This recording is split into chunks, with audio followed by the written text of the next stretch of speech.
Shalom, Bapak Ibu, Saudara-saudari yang terkasih di dalam Tuhan Yesus Kristus. Hari ini kita akan melanjutkan pembacaan dan perenungan kebenaran firman Tuhan dari Kitab Ulangan, pasal yang keempat, ayat yang pertama sampai yang ke-49. Saya mengajak kita semua untuk mengambil Alkitabnya, membuka dan membacanya bersama-sama dengan saya. Mari kita mulai dengan ayat yang pertama. Maka sekarang, hai orang Israel, dengarlah ketetapan dan peraturan yang kuajarkan kepadamu untuk dilakukan, supaya kamu hidup dan memasuki serta menduduki negeri yang diberikan kepadamu oleh Tuhan, Allah nenek moyangmu. Janganlah kamu menambahi apa yang kuperintahkan kepadamu, dan janganlah kamu menguranginya.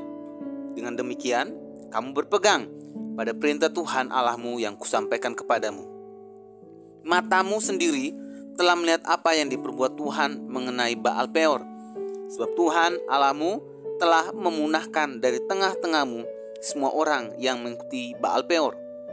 Sedangkan kamu sekalian yang berpaut pada Tuhan Allahmu masih hidup pada hari ini. Ingatlah, aku telah mengajarkan ketetapan dan peraturan kepadamu, seperti yang diperintahkan kepadaku oleh Tuhan Allahku, supaya kamu melakukan yang demikian di dalam negeri yang akan kamu masuki untuk mendudukinya. Lakukanlah itu dengan setia, sebab itulah yang akan menjadi kebijaksanaanmu dan akal budimu di mata bangsa-bangsa yang pada waktu mendengar segala ketetapan ini akan berkata, memang bangsa yang besar ini adalah umat yang bijaksana dan berakal budi.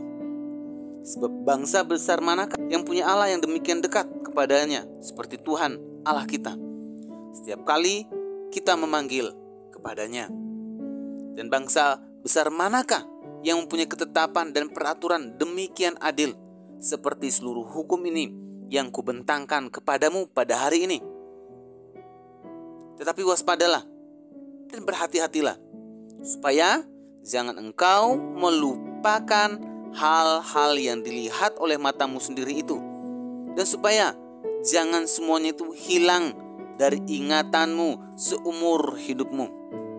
Beritahukanlah kepada anak-anakmu dan kepada cucu cicitmu semuanya itu, yakni hari itu ketika engkau berdiri di hadapan Tuhan Allahmu di Horeb, waktu Tuhan berfirman kepadaku, suruhlah bangsa itu berkumpul kepadaku, maka aku akan memberi mereka mendengar segala perkataanku, sehingga mereka takut kepadaku selama mereka hidup di muka bumi, dan mengajarkan demikian kepada anak-anak mereka. Lalu kamu mendekat dan berdiri di kaki gunung itu, sedang gunung itu menyala sampai ke pusar langit dalam gelap gulita, awan dan kegelapan. Lalu berfirmanlah Tuhan kepadamu dari tengah-tengah api, suara kata-kata kamu dengar, tapi suatu rupa tidak kamu lihat, hanya ada suara. Dan yang beritahukan kepadamu perjanjian yang diperintahkannya kepadamu untuk dilakukan, yakni ke-10 firman, dan ia menuliskannya pada 2 loh batu. Dan pada waktu itu aku diperintahkan Tuhan untuk mengajarkan kepadamu ketetapan dan peraturan, supaya kamu melakukannya di negeri kemana kamu pergi untuk mendudukinya. Hati-hatilah sekali, sebab kamu tidak melihat suatu rupa pada hari Tuhan berfirman kepadamu di Horeb di tengah-tengah api, supaya jangan kamu berlaku busuk dengan membuat bagimu patung yang menyerupai berhala apapun, yang berbentuk laki-laki atau perempuan, yang berbentuk binatang yang di bumi, atau berbentuk burung bersayap yang terbang di udara, atau berbentuk binatang yang merayap di muka bumi, atau berbentuk ikan yang ada di dalam air di bawah bumi. Dan juga supaya jangan engkau mengarahkan matamu ke langit, sehingga apabila engkau melihat matahari, bulan dan bintang, segenap tentara langit, engkau disesatkan untuk sujud menyembah dan beribadah kepada sekaliannya itu, yang justru diberikan Tuhan Allahmu kepada segala bangsa di seluruh kolong langit sebagai bagian mereka. Sedangkan Tuhan telah mengambil kamu dan membawa kamu keluar dari dapur peleburan besi dari Mesir untuk menjadi umat miliknya sendiri, seperti yang terjadi sekarang ini. Tetapi Tuhan menjadi murka terhadap aku oleh karena kamu. Dan ia bersumpah bahwa aku tidak akan menyeberangi sungai Yordan dan tidak akan masuk ke dalam negeri yang baik yang diberikan Tuhan Allahmu kepadamu menjadi milik pusakamu. Sebab aku akan mati di negeri ini dan tidak akan menyeberangi sungai Yordan, tapi kamu akan menyeberanginya dan menduduki negeri yang baik itu. Hati-hatilah supaya jangan kamu melupakan perjanjian Tuhan Allahmu yang telah diikatnya dengan kamu dan membuat bagimu patung yang menyerupai apapun yang oleh Tuhan Allahmu dilarang kau perbuat. Sebab Tuhan Allahmu adalah api yang menghanguskan, Allah yang cemburu. Apabila kamu beranak cucu dan kamu telah tua di negeri itu, lalu kamu berlaku busuk dengan membuat patung yang menyerupai apapun juga dan melakukan apa yang jahat di mata Tuhan Allahmu, sehingga kamu menimbulkan sakit hatinya, maka aku memanggil langit dan bumi menjadi saksi terhadap kamu pada hari ini, bahwa pastilah kamu habis binasa dengan segera dari negeri kemana kamu menyeberangi sungai Yordan untuk mendudukinya. Tidak akan lanjut umurmu di sana, tapi pastilah kamu punah. Tuhan akan menyerahkan kamu di antara bangsa-bangsa, dan hanya dengan jumlah yang sedikit kamu akan tinggal di antara bangsa-bangsa kemana Tuhan akan menyingkirkan kamu. Maka di sana kamu akan beribadah kepada Allah buatan tangan manusia dari kayu dan batu, yang tidak dapat melihat, tidak dapat mendengar, tidak dapat makan, dan tidak dapat mencium. Dan baru di sana engkau mencari Tuhan Allahmu dan menemukannya, asal engkau menanyakan Dia dengan segenap hatimu dan dengan segenap jiwamu. Apabila engkau dalam keadaan terdesak, dan segala hal ini menimpa engkau di kemudian hari, maka engkau kembali kepada Tuhan Allahmu dan mendengarkan suaranya. Sebab Tuhan Allahmu adalah Allah penyayang. Ia tidak akan meninggalkan atau memusnahkan engkau, dan Ia tidak akan melupakan perjanjian yang diikrarkannya dengan sumpah kepada nenek moyangmu. Sebab cobalah tanyakan dari ujung langit ke ujung langit tentang zaman dahulu yang ada sebelum engkau. Sejak waktu Allah menciptakan manusia di atas bumi, apakah ada pernah terjadi suatu hal yang demikian besar? Atau apakah ada pernah terdengar sesuatu seperti itu? Pernahkah suatu bangsa mendengar suara ilahi yang berbicara dari tengah-tengah api, seperti yang kau dengar dan tetap hidup? Atau pernahkah suatu Allah mencoba datang untuk mengambil baginya suatu bangsa dari tengah-tengah bangsa yang lain dengan cobaan-cobaan, tanda-tanda, serta mujizat-mujizat dan peperangan, dengan tangan yang kuat dan lengan yang terancung, dan dengan kedahsyatan-kedahsyatan yang besar, seperti yang dilakukan Tuhan Allahmu bagimu di Mesir di depan matamu. Engkau diberi melihatnya untuk mengetahui bahwa Tuhanlah Allah, tidak ada yang lain kecuali Dia. Dari langit yang membiarkan engkau mendengar suaranya untuk mengajari engkau, di bumi yang membiarkan engkau melihat apinya yang besar, dan segala perkataannya kau dengar dari tengah-tengah api. Karena Ia mengasihi nenek moyangmu dan memilih keturunan mereka, maka Ia sendiri telah membawa engkau keluar dari Mesir dengan kekuatannya yang besar, untuk menghalau dari hadapanmu bangsa-bangsa yang lebih besar dan lebih kuat daripadamu, untuk membawa engkau masuk ke dalam negeri mereka dan memberikannya kepadamu menjadi milik pusakamu, seperti yang terjadi sekarang ini. Sebab itu, ketahuilah pada hari ini dan camkanlah bahwa Tuhanlah Allah yang di langit, di atas, dan di bumi di bawah, tidak ada yang lain.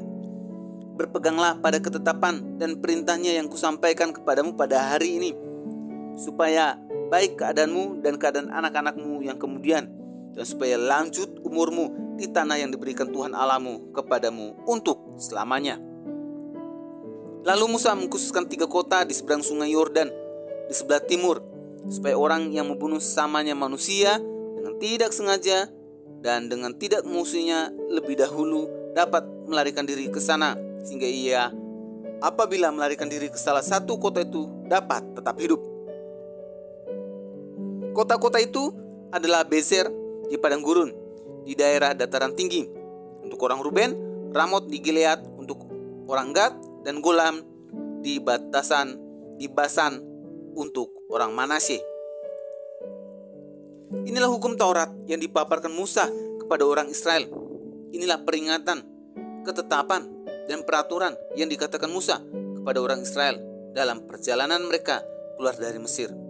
Di seberang sungai Yordan, di lembah, di tentangan Bet Peor, di negeri Sihon, raja orang Amori yang diam di Hesbon, yang dipukul kalah oleh Musa dan orang Israel dalam perjalanan mereka keluar dari Mesir. Negerinya diduduki mereka, dan juga seperti Og, raja negeri Basan, kedua-duanya raja orang Amori yang diam di seberang sungai Yordan di sebelah timur, mulai dari Aror di tepi sungai Arnon sampai gunung Sirion, itulah gunung Hermon, serta seluruh dataran di seberang sungai Yordan di sebelah timur sampai laut Araba di kaki lereng gunung Pisga. Bapak Ibu, saudara-saudari yang terkasih di dalam Tuhan, melalui pembacaan dan perenungan firman Tuhan hari ini, kita dapat belajar satu nasihat penting dari banyaknya nasihat yang diberikan Musa untuk bangsa Israel, yaitu kita selalu diingatkan untuk tidak boleh melupakan kebaikan Tuhan di semua aspek kehidupan kita, baik itu saat susah maupun di saat senangnya hidup kita. Karena kecenderungan kita sebagai manusia itu selalu lupa akan Tuhan, baik di saat susah maupun di saat senang. Maka Musa menasihati bangsa Israel untuk mengingat Tuhan yang selalu menjawab setiap seruan orang Israel dan selalu mengingat perbuatan-perbuatan ajaib yang Tuhan telah lakukan bagi bangsa Israel. Bapak Ibu saudara-saudari yang terkasih di dalam Tuhan, jika bangsa besar seperti Israel saja yang telah melihat secara langsung kasih, mujizat, dan perbuatan-perbuatan ajaib yang telah Tuhan lakukan bagi mereka, masih saja memiliki kecenderungan atau masih saja memiliki potensi untuk melupakan Tuhan. Jadi bagaimana dengan kita sebagai orang percaya? Oleh sebab itu, melalui renungan firman Tuhan hari ini, kita dinasihati dan diingatkan kembali untuk selalu mengingat kebaikan-kebaikan Tuhan di sepanjang hidup kita, dengan apapun situasi dan keadaan yang kita alami hari ini. Teruslah mengingat dan menuliskan segala kebaikan-kebaikan, anugerah, dan perkara-perkara ajaib yang selama ini sudah Tuhan lakukan di dalam pikiran, jiwa, hati, dan di seluruh hidup kita. Mari kita berdoa. Tuhan, kami mengucap syukur melalui renungan hari ini. Kami dinasihati untuk selalu mengingat kebaikan-kebaikan Tuhan di sepanjang hidup kami.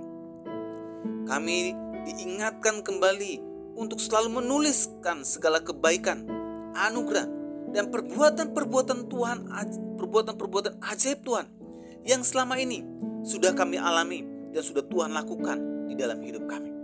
Terima kasih Tuhan, kami sudah berdoa. Amin. Kiranya renungan hari ini terus menguatkan langkah iman kita dalam mengiringi Tuhan Yesus Kristus.